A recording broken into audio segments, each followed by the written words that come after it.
नमस्कार, जय जोहार। IND24 के बिग टॉक शो में इस बार हमारे साथ चर्चा के लिए बहुत ही खास मेहमान जुड़ रहे हैं।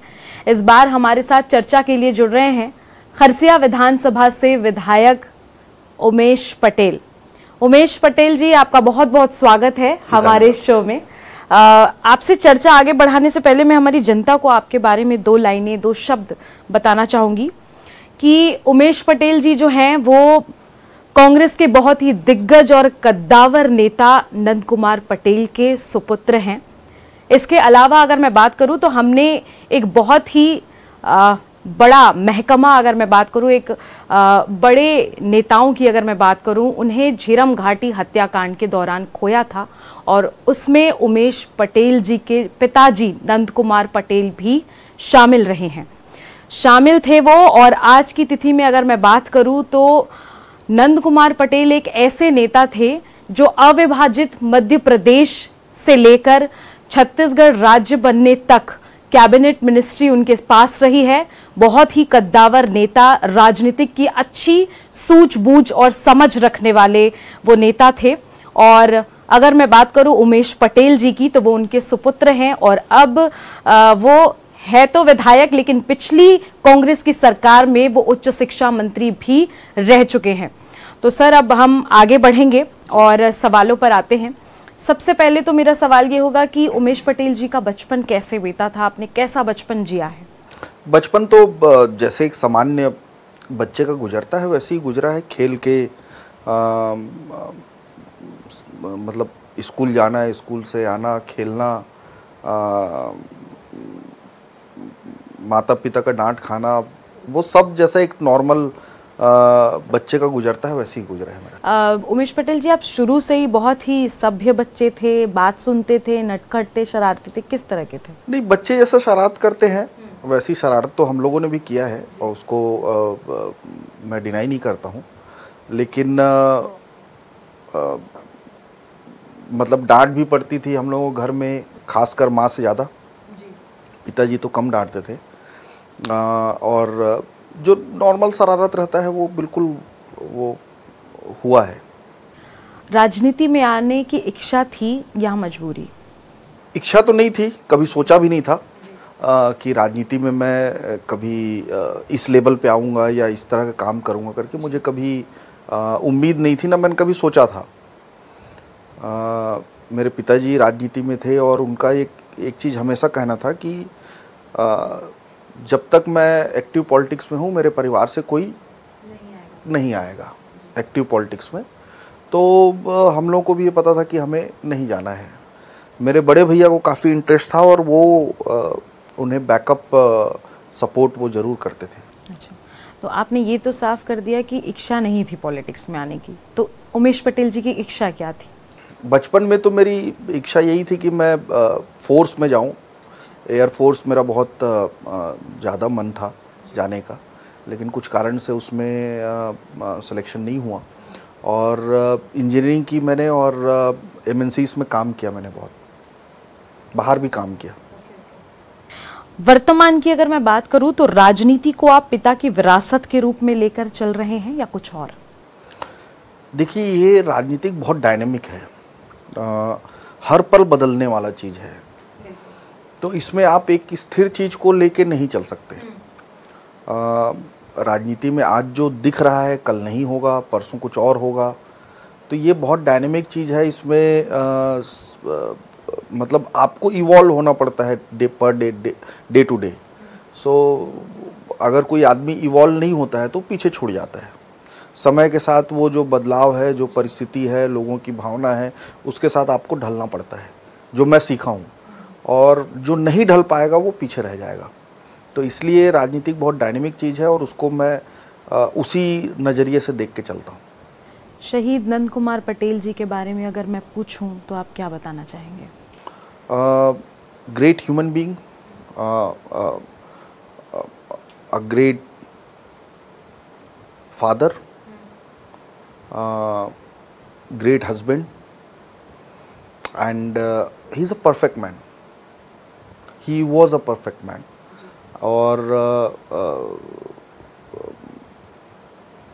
मतलब एक आइडियल, काफ़ी बहुत सारे ऐसे प्राकृतिक रूप से उनमें गुण थे, जैसे मेमोरी बहुत शार्प होना, किसी एक व्यक्ति को आप 10 साल 20 साल पहले मिले हो उसको नाम से पुकारना, याद रखना, समझ विषयों की, बारीकियों की, विभाग कैसे काम करता है, किस तरह से, ये एक नेचुरल था उनमें। तो मुझे लगता है कि वो गुण होना किसी और व्यक्ति में संभव नहीं। कुछ एक आध किस्सा ऐसा जो पिताजी का याद आता हो सदैव आपको? पिताजी एक चीज़ ज़रूर बोलते थे कि जनरली हम लोग खाने के टेबल पे साथ में ही खाते थे, पूरा परिवार साथ में खाता था। तो वो एक चीज़ ज़रूर बोलते थे इस चीज़ को कि बेटा जो भी करना सब ठीक है, लेकिन लोगों की ईगो के साथ मत खेलना।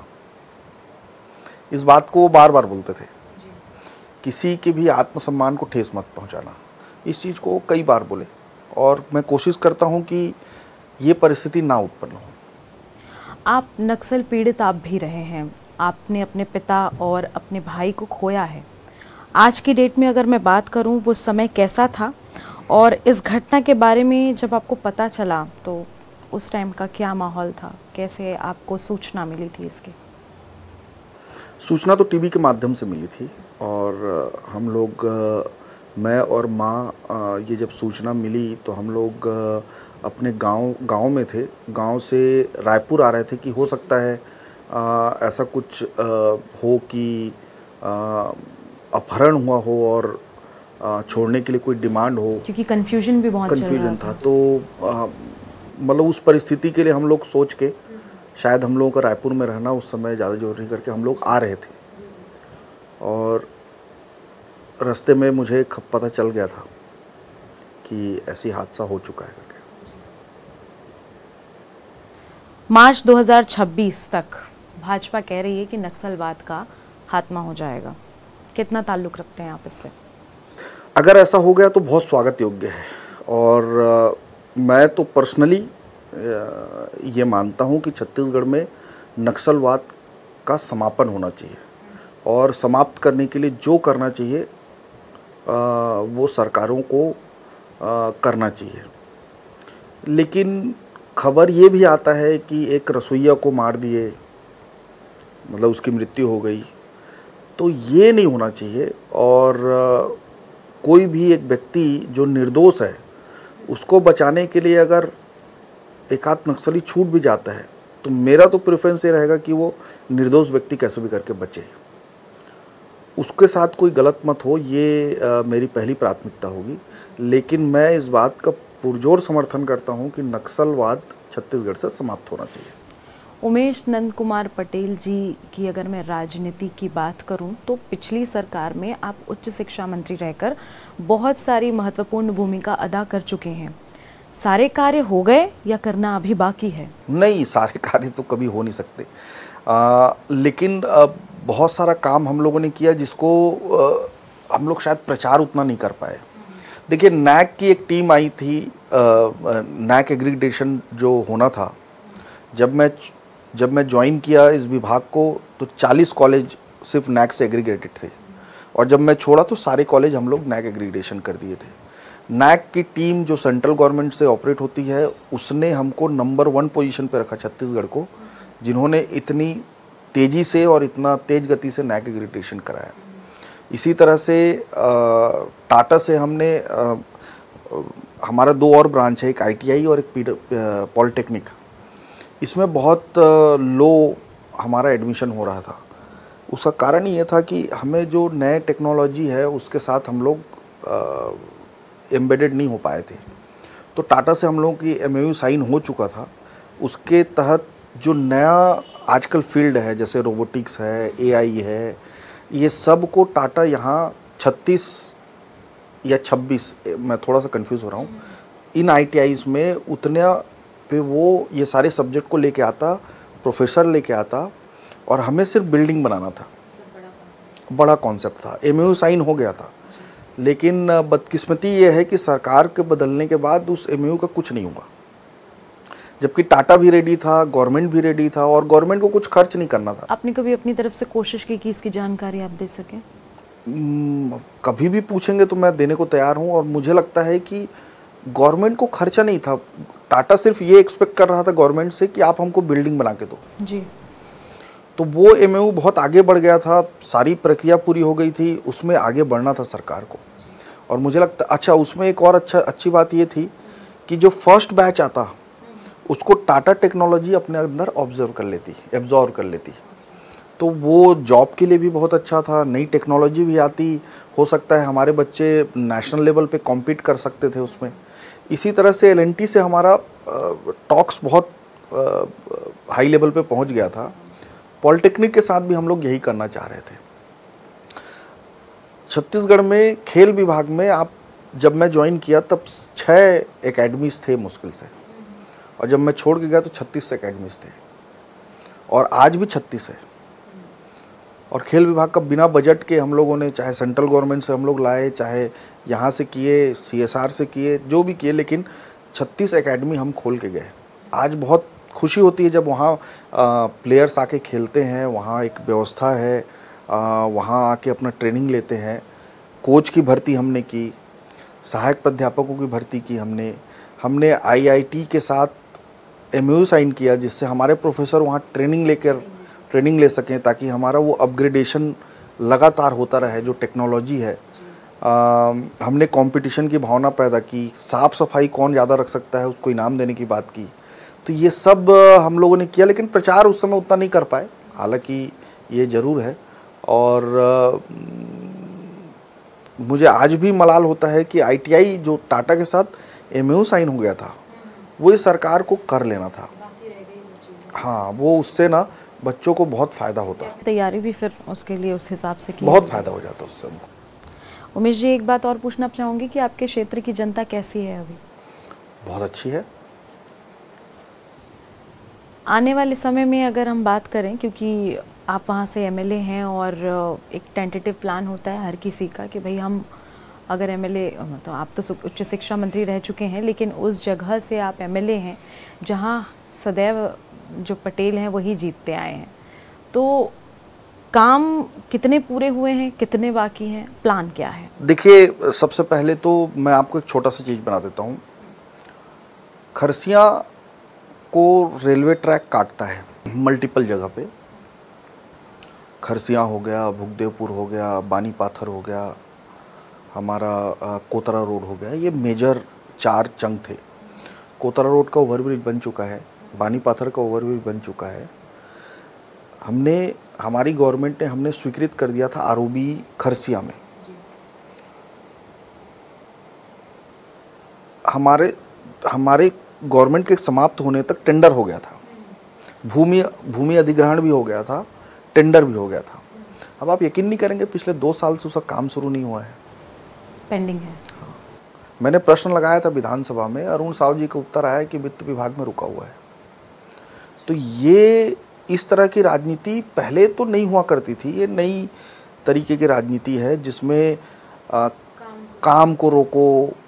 ऐसा नहीं है, खरसिया की जनता बहुत जागरूक है, उनको पता है क्या हो रहा है, क्या चल रहा है। जबकि वो पब्लिक के लिए ही है, पब्लिक के लिए है। और आप अगर बनाएंगे तो उद्घाटन ही तो आप भी करेंगे, है ना? क्योंकि आप शासन में रहेंगे, मुख्यमंत्री ही करते हैं जनरली इस तरह के उद्घाटन, तो वो उद्घाटन भी आपके हाथों से होता। अब आप डिले करेंगे, हो सकता है सरकार आपकी चली जाए, हमें उद्घाटन करने का मौका मिले। तो ये मुझे लगता है 2 साल से अभी तक तो बन के तैयार हो जाना चाहिए था।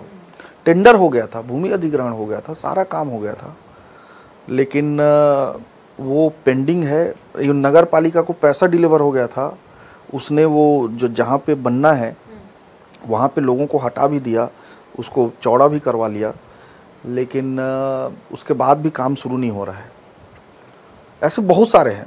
आपको सुपा कुर्रू भाटा का रोड है, 40 गांव प्रभावित हो रहा है उससे, वो काम 2 साल से रुका हुआ है। 2023 की अगर मैं बात करूं तो चुनाव के टाइम ऐसा बिल्कुल भी नहीं लगा था कि कांग्रेस जो है वो बैकफुट पर आ जाएगी, और उस दौरान अगर मैं बात करूं तो जितने भी चैनल्स थे उनके पोल भी यही कह रहे थे कि कांग्रेस जीत रही है। किसी को ये अंदेशा नहीं था कि इस तरीके से बीजेपी जो है वो जीत हासिल कर लेगी। इस दौरान क्या लगता है आपको, अगर हार की मैं बात करूं तो कारण क्या मानते हैं? बहुत सारे कारण थे। शुरू में तो देखिए ये बात सच्चाई है कि हमें भी ये कभी नहीं लगा था कि गवर्नमेंट वापस नहीं आ रही है, लेकिन मुझे लगता है कि प्रधानमंत्री आवास के नाम से भारतीय जनता पार्टी ने जिस तरह से आरोप लगाए, एक परसेप्शन क्रिएट किया, बीजेपी इस मामले में हमसे आगे रही कि उसने गलत चीज़ का भी परसेप्शन बना दिया। आपको छोटा सा उदाहरण देता हूँ। भूपेश बघेल की सरकार को इन्होंने परसेप्शन बनाया कि कर्ज ले लेके छत्तीसगढ़ को डुबा दी। आप जब कंपेयर करोगे रमन सिंह जी का दौर, और अभी कहते हैं कि हम कर्ज की भरपाई कर रहे हैं। हाँ, मैं बता रहा हूँ आपको। आप रमन सिंह जी का दौर को अगर आप देखेंगे और जीडीपी के साथ अगर कंपेयर करेंगे तो वही रेशियो भूपेश बघेल जी के गवर्नमेंट का भी निकलता है। तो ज़्यादा तो नहीं है, एक। दूसरा, अभी भूपेश बघेल जी ने मान लो आपको 50,000 करोड़ का कर्ज लिया था, ये तो 1.5 साल नहीं हुआ है कि उसका आधे से ज़्यादा ले लिए, कर्ज ले लिए। Yes, got it. है कि नहीं? तो ये परसेप्शन बनाने में बहुत माहिर है किसी भी तरह का।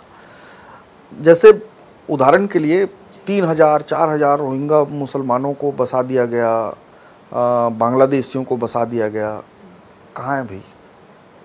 हम तो खुद भी बोलते हैं कि जो घुसपैठिए हैं अन्य देशों के, उनको निकाल बाहर करिए, हम तो इसके पक्षधर हैं। लेकिन है कहाँ? आपने 30 को निकाला है, अब बातें 3,000-4,000। तो परसेप्शन, मतलब रीजंस बहुत सारे हैं। हाँ, परसेप्शन बनाने में ये कामयाब हुए और हम लोग उसमें कहीं ना कहीं उसको काउंटर नहीं कर पाए, इसलिए हमारी सरकार एक बात और मैं मेंशन करना चाहूँगी कि उस दौरान ये चर्चाएं भी बहुत थी कि कांग्रेस जो है, जो 25 टिकटें उन्होंने चेंज की थी, सिटिंग एमएलए लोग की जो टिकट काटी थी, कहीं ना कहीं कांग्रेस को नुकसान वो भी कर गया है, ऐसी चर्चाएं चल रही थी। इन चर्चाओं से आप कितना ताल्लुक़ रखते हैं? नहीं, देखिए ये डिसीजन जो हुआ है 25 विधायकों को टिकट कटना सिटिंग एमएलएस का, ये तो पार्ट ऑफ स्ट्रैटेजी रहा होगा हमारे हाई कमान का। लेकिन मैं ये कहूँगा कि हार का बहुत बड़ा कारण जो खिलाफ में एक वातावरण बनाने में सफल हुआ भारतीय जनता पार्टी, मुझे लगता है कि वो एक बहुत महत्वपूर्ण हिस्सा था। उसके कारण से हम लोग हारे। ये हमेशा एक पॉइंट पकड़ते हैं कि कांग्रेस के नेताओं में आपसी जो गुटबाजी चलती है उसके कारण ही ये हमेशा हारते हैं, और ये गुटबाजी जब तक ठीक नहीं होगी, मतलब कुल मिला के भारतीय जनता पार्टी ये कहना चाहती कि वो जीतते नहीं हैं, हम लोग जिता देते हैं उनको। हाँ? तो हमारे में इतनी ताकत है कि हम लोग सरकार बना भी सकते हैं और सरकार को दे भी सकते हैं थाली में परोस के। मुझे लगता है कि ये सही बात नहीं है। गुटबाजी कांग्रेस पार्टी में ऐसा देखने को अभी तो फिलहाल नहीं है, और हम लोग सब एक होकर चुनाव लड़ेंगे और मुझे पूरी उम्मीद है कि अगले चुनाव में हमारी सरकार बनेगी। बहुत शानदार। दूसरी बात मैं बीजेपी की तरफ से आपसे पूछूंगी कि भारतीय जनता पार्टी ने जब अपनी टिकटें बांटी तो उस दौरान हम सभी ने देखा कि किस तरीके से एक एमएलए जहां से पहले चुनाव लड़ा है वो उसे वहां से चुनाव नहीं लड़वाया गया। एमएलए की मैं बात नहीं कर रही हूँ, एक व्यक्ति पर्टिकुलर प्रत्याशी जो उस जगह से चुनाव गया है उसे उसके क्षेत्र को ही चेंज कर दिया। और ये एक की बात नहीं है, बहुत सारे ऐसे लोगों को उन्होंने अलग अलग जगह से चुनाव लड़ाया। तो ये स्ट्रैटेजी किस लिए, ये क्यों करना पड़ा? ये हमारे में बोल रहे हैं कि आप बीजेपी के लिए? बीजेपी में ये ज्यादा हुआ है क्यों? बीजेपी में एक तो आपके, हाँ, मैं बीजेपी में ये ज़्यादा होने के कारण तो सब जगह का अलग अलग होगा। अपने लेवल पे वो सर्वे करके देखे होंगे कि कौन जीत सकता है कौन नहीं जीत सकता है, और आज सरकार वो लोग बनाए हैं तो इसका मतलब ये तो मानना पड़ेगा ना कि उनकी स्ट्रैटेजी सही थी, और कहीं ना कहीं हमारी स्ट्रैटेजी में कहीं कमजोरी थी। इस बात को एक्सेप्ट करने में मुझे कोई कोताही नहीं है। भारतीय जनता पार्टी ने चुनाव के समय जो भी किया वो सही बैठा, और हम लोगों ने जो भी किया वो सही नहीं बैठा, इसीलिए हमारी सरकार नहीं बन पाई। चर्चाओं में एक बात है कि उमेश पटेल जी को प्रदेश अध्यक्ष की कमान भी दी जा सकती है, तैयार हैं आप उसके लिए? नहीं, देखिए हम लोग तो पार्टी के कार्यकर्ता हैं और पार्टी हमारा उपयोग जिस रूप में भी करना चाहे जी, उसके लिए हम लोग तैयार हैं। सर उच्च शिक्षा मंत्री रहे हैं आप, उसके बाद आपकी सरकार चली गई। वर्तमान में उच्च शिक्षा के लिए किस तरीके से काम किया जा रहा है, और जो काम किया जा रहा है आपको लगता है कि वो संतुष्ट है या उतना सही है या ठीक है? देखिए हमने एक रोड मैप बनाया था, मैं आपको बता रहा हूँ, एक रोड मैप बनाया था कि उच्च शिक्षा को, ये ऐसा डिपार्टमेंट है जिसका रिजल्ट तुरंत नहीं दिखता है, ये टाइम विजन के तहत चलना पड़ता है। थोड़ा टाइम लगता है इसमें। तो हमने एक रोड मैप बनाया था, संचालय में, सचिवालय में वो रोड मैप है जी। मैं तो इस गवर्नमेंट से ये निवेदन करूंगा कि उस रोड मैप जो हम लोगों ने बनाया था, क्या क्या करना है उसको देखें, उसमें कोई अगर मान लीजिए कमी बेसी है तो उसको दूर कर लें और उसको चलाएं। अभी मुझे ऐसा लग रहा है कि कोई विजन नहीं है, जस्ट एक डिपार्टमेंट जैसा चलता है वैसा चल रहा है, तो उसको कंटिन्यू करें और मे बी 10 साल बाद हम लोग थोड़ी अच्छी पोजीशन में आएंगे। आपको यकीन नहीं होगा कि मेरे ज्वाइन करने से पहले हमारी एक भी यूनिवर्सिटी अंडर 100 नहीं आती थी। फर्स्ट टाइम हमारे कार्यकाल में अंडर 100 में हमारी यूनिवर्सिटी, हमारे कॉलेज आए थे, क्योंकि नैक से हमने एक्रेडिटेशन किया, क्वालिटी पे हमने काम किया। वो आपको बताऊं, मैं पहले एडमिशन में बहुत सारे त्रुटियां होती थी, हमने उसको ऑनलाइन सिस्टम किया शुरू में ही, पहले ईयर ही हमने किया ये, और ऑनलाइन होने के कारण आज एडमिशन में पारदर्शिता तो है। कोई ये नहीं कह सकता कि भाई मेरे से कम नंबर वाले या ज़्यादा नंबर वाले को आगे पीछे कर दिया गया। एडमिशन में पारदर्शिता है और पारदर्शिता के तहत अब वो हो रहा है। तो ये अलग अलग हम लोगों ने काम का सोचा था। एक लाइब्रेरी बनाने का था, ई लाइब्रेरी, जिससे हम सारे कॉलेजेस को कनेक्ट कर सकते थे। वो एक अलग, हर चीज़ वहाँ पे रिटर्न है। तो मैं गवर्नमेंट से यही निवेदन करूँगा कि उस रोड मैप को देख लें, समझ लें, कुछ त्रुटि लगती है तो उसे दूर कर लें, कुछ सुधार करने की आवश्यकता लगती है तो सुधार कर लें, लेकिन उसको छोड़े नहीं। उमेश जी, पार्टी इस बार कमबैक करने की तैयारी किस तरीके से कर रही है? देखिए, कुछ तो करंट जो गवर्नमेंट रहता है उसकी गलतियाँ, उसके द्वारा किए गए कार्य अपोजिशन को मौका देती है। जैसे इन्होंने मोदी गारंटी दिया, 57,000 पद हम भरेंगे शिक्षकों की, प्रधानमंत्री के नाम से गारंटी दिया, और युक्तिकरण के बहाने षड्यंत्र पूर्वक 40,000 पदों को समाप्त कर दिया गया। आज अब अतिशेष निकालने के बाद मेरे ख्याल से मुश्किल से 5,000 भर्ती और करनी पड़ेगी, उसके अलावा कोई भर्ती की आवश्यकता बची नहीं। रिटायर होते जाएंगे और भर्ती होते जाएगी, वो अलग है। रिक्त पद नहीं बचेंगे अगर 5-7 हज़ार के आसपास भर्ती हुआ तो, अतिशेष को जोड़ने के बाद बोल रहा हूँ मैं। तो कहाँ 57,000, कहाँ 5,000। अभी देखिए आप PWD में, जल संसाधन विभाग में जेई के इन्होंने नौकरी निकालना था, लेकिन वो निकालने के बजाय उसको ठेका पद्धति कर रहे हैं। आप समझ रहे हैं? ये विजन क्या है? कॉस्ट कटिंग करके आप सिस्टम को पूरा बिगाड़ रहे हैं। क्योंकि यही जेई कल प्रमोट होके एई बनेगा, एई बन के डी बनेगा, तो वो जो प्रमोशन के आधे पद हैं वो कहाँ से भरेंगे? आपका सिस्टम में आगे खालीपन आता जाएगा।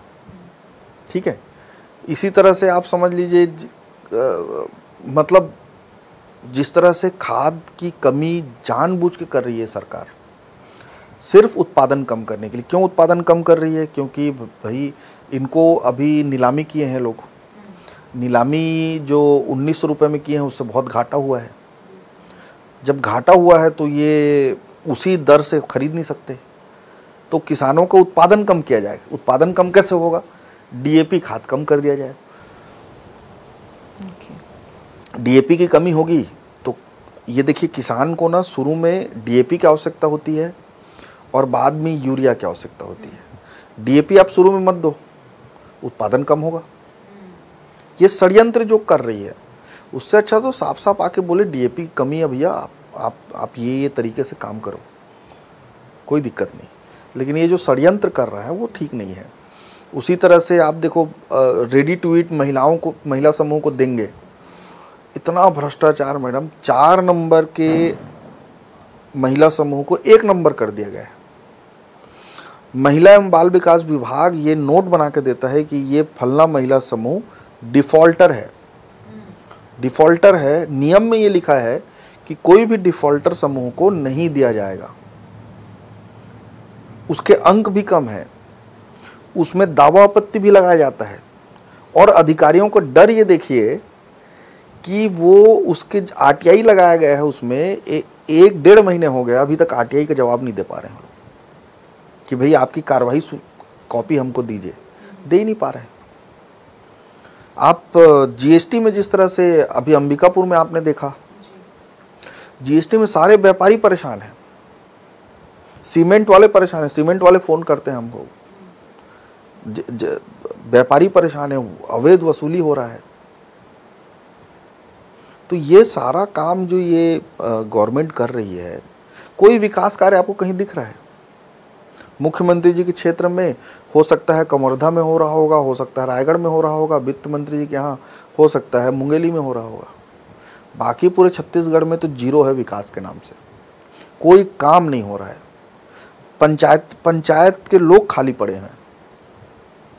सदन के भीतर आप मुखर रहते हैं, आगे लड़ाई और भी लड़नी। डीएमएफ में जो खर्चा करना है, आप समझिए कि डीएमएफ का खर्चा होना चाहिए माइनिंग जो एरिया है उसके डेवलपमेंट के लिए, उसको छोड़ के बाकी सब जगह हो रहा है। माइनिंग वाले क्षेत्रों के लिए भी उनको करना चाहिए, लेकिन वो नहीं कर रहे हैं। सदन के भीतर आपको लगातार मुखर होते देखा है, लड़ाई और भी लड़नी है। ट्रिपल इंजन की सरकार, जिन्हें अब ये चौपल इंजन की सरकार बता रहे हैं, इनके सामने सड़क की लड़ाई कैसे लड़ेंगे? सड़क की लड़ाई देखिए, कोई भी सरकार को फर्स्ट ईयर तो बहुत ज़्यादा कुछ बोलते बनता नहीं है, क्योंकि फर्स्ट ईयर होता है, समय देना पड़ता है। कोई भी सरकार का विजन समझने के लिए फर्स्ट ईयर तो लगता ही है। लेकिन इतना तो समझ में आ गया, इस सरकार के पास कोई विजन नहीं है कि छत्तीसगढ़ को किधर ले जाना है, कहाँ ले जाना है, ऐसे कोई सोच भी नहीं है। मुझे नहीं लगता, बस सरकार, क्योंकि सिस्टम बना हुआ है इसलिए सरकार चल रही है, नहीं तो यहाँ कोई देख रेख करने वाला मुझे नहीं लगता कि कहीं है। आगे आने वाले समय में अलग अलग चीज़ों पे हम लोग लड़ाई लड़ेंगे। हमेशा बीजेपी एक बात कहती है कि हम विजन लेके चलते हैं, आगे कोई विजन नहीं है। देखिए, आपको मैं बता रहा हूँ, एक आम आदमी सबसे ज़्यादा परेशान आज किसी चीज़ में है तो बिजली को लेकर। 2 साल के अंदर में 80 पैसे का बिजली बिल बढ़ा दिया इन्होंने। ये एक मार है। दूसरी मार ये है कि इलेक्ट्रॉनिक मीटर लगाए हैं, स्मार्ट मीटर। स्मार्ट मीटर में लोगों का ये कहना है कि 2 गुना बिजली बिल आ रहा है। मतलब यूनिट अगर किसी का 200 पहले चलता था उसी लोड में, वो अब 400 दिखा रहा है। तो एक तरफ यूनिट भी आप बढ़ा रहे हैं, एक तरफ बिजली बिल भी बढ़ा रहे हैं, तो दोनों तरफ से मार। मतलब हम लोग वहाँ, आप किसी गांव में चले जाइए, एक ही मामला आता है, मेरा बिजली बिल। किसी का 50,000, किसी का 70,000, किसी का 1 लाख। मतलब आप समझ नहीं पाओगे कि कैसे इतना बिजली बिल आ रहा है लोगों का। एक अंतिम सवाल लूँगी मैं, क्योंकि व्यस्तता बहुत रहती है आपकी। उच्च शिक्षा मंत्री पद पर रहते हुए भी आप व्यस्त रहे थे, और एमएलए हैं तो भी व्यस्त ही रहते होंगे। परिवार को समय कैसे दे पाते हैं, और नहीं देते हैं तो शिकायत होती है कि नहीं? शिकायत तो रहती है, बिल्कुल, वो एक सामान्य बात है। लेकिन बच्चे अभी छोटे हैं, और काफ़ी कुछ घर वाली संभाल लेती है। जो पत्नी है वो इस चीज़ को समझती है कि मेरा काम कैसा है, और मैं ज़्यादातर समय बाहर ही रहता हूँ, तो बहुत कुछ उसके अंडरस्टैंडिंग से चीज़ें मैनेज्ड हैं। तो ये थे हमारे साथ खरसिया विधानसभा से विधायक उमेश पटेल और पूर्व उच्च शिक्षा मंत्री इसके अलावा अगर मैं बात करूं तो ये लगातार अपने क्षेत्र को लेकर विकास की बयार बहाने की पूरी कोशिश कर रहे हैं। बहुत ही यंग, एनर्जेटिक, इंटेलिजेंट विधायक हैं उमेश पटेल, और इसी कारण इन्हें पिछली सरकार में उच्च शिक्षा विभाग भी दिया गया था। बहुत सारे विजन के साथ इन्होंने काम किया था, कुछ काम हुए, कुछ बाकी रह गए, लेकिन आने वाले समय में इनकी पूरी कोशिश है कि जो विजन आधे छूटे थे वो भी पूरे कर लिए जाएंगे। सर, बहुत बहुत समय देने के लिए धन्यवाद आपका। आपका भी बहुत बहुत धन्यवाद।